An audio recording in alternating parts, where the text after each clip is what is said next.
Hey, David Taub here, nextlevelguitar.com. How are you? I hope all is well, and I hope your guitar journeys are going famously. Been getting a lot of emails about miking guitar cabinets and what mic should I use, and can you tell me a little bit about where to mic it and whatnot.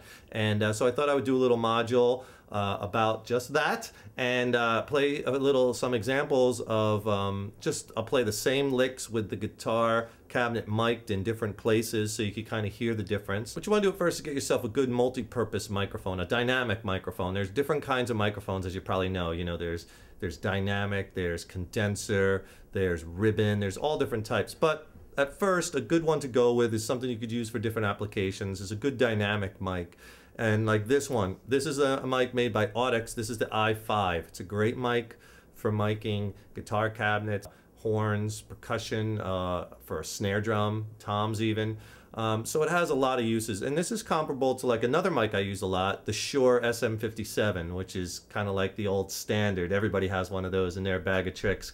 They're both great mics, and they're both dynamic mics. The different mics are referred to by their transducer principles. A decent dynamic microphone, you know, they're very big sounding, very robust, they're resistant to moisture, so if you're playing outside and it starts to, you know, rain a little bit, you'll be okay. And they're relatively inexpensive. Like this mic by Audix is under 100 bucks. I think I paid about 95 for it. You can get a Shure SM57 for about 90 bucks. And again, it's a great all-purpose, multi-purpose microphone. Dynamic, unidirectional microphone with a tight cardioid pattern. What the heck is that? You want to pick the right microphone for the right job. And in this instance, we're talking about miking the guitar amp. Yes, you could use the microphone for other things, but let's talk about using it for guitar application, playing live, right? So what that polar pattern, I use the term cardioid, that's a polar pattern. What that means is where is the mic's sensitivity to different sound waves coming in at different angles and whatnot.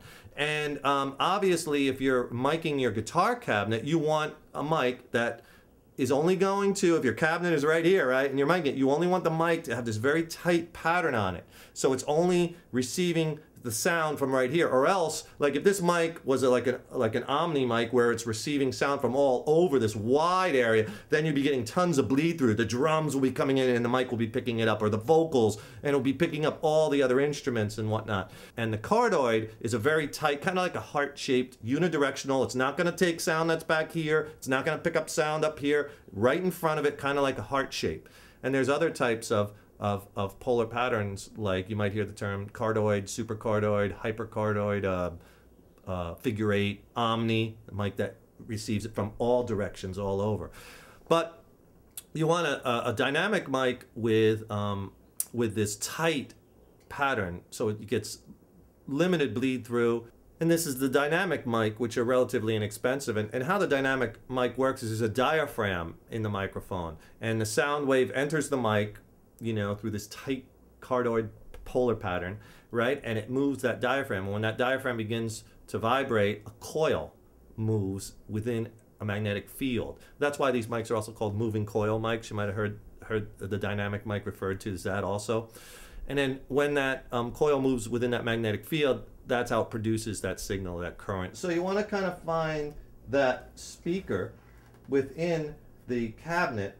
And then, you know, there's a few choices that you have. The most popular choices for mic placement are, depending again on the sound you want, the sweet spot, and what you like, but a lot of people like to find the middle of the speaker, which is approximately right here, and then go halfway between the middle and the end. So halfway between the middle and the end would be right there. You put your mic right there. Some people like miking it right on the end of the speaker, okay? And some people like to mic it more toward the center. Again, you're going to have more of the higher frequencies. And then there's the angle of the mic. Some people like to mic it directly at a 90-degree angle, mic to the grill cloth, right about an inch, 1 inch, maybe to 2 inches from the grill cloth. And then some people like to mic it this way. Now I'm just pulling it out just to show you, with it angled toward the grill cloth, but pointing toward the center of the cone. I'll show you what that sounds like when you do that too. So you want to experiment.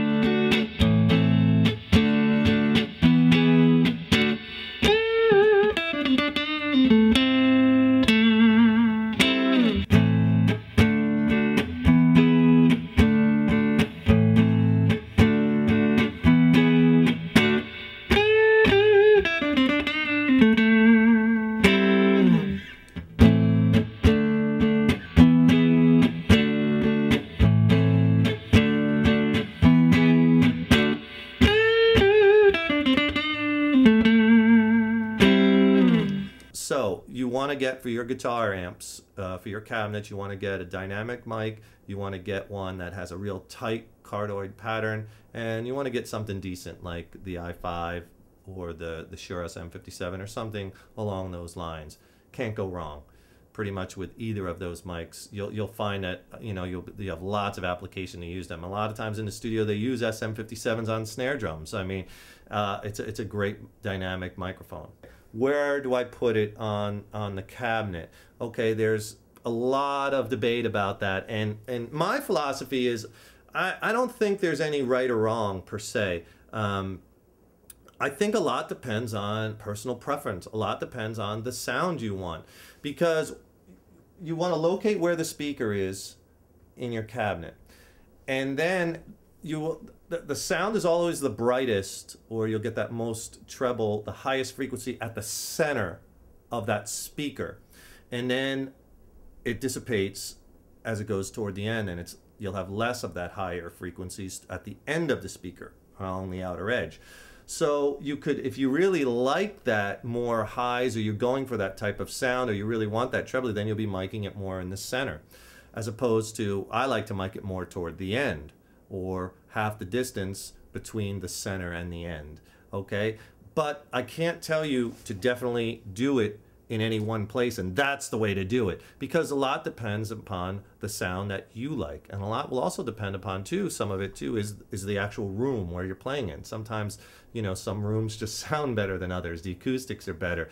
Some rooms there's lots of glass or hard surfaces or stone, and that could be a big problem. So you have to experiment, and that's the big thing, experiment. So what I suggest you do is, wherever you're playing live, or where you're practicing, or wherever you're miking your amp, get a long cord for now and step way back, and then have someone move the mic, like put it toward the center, and then listen out the PA speakers, go way out front and listen how it sounds. Then have them move it half the distance, right? Listen again, have them move it around the edge, angle it. See what sounds best to your ears. The most common ones I could tell you are, most guys seem to mic their cabinets half the distance from the center of the cone to the end and stick it right there.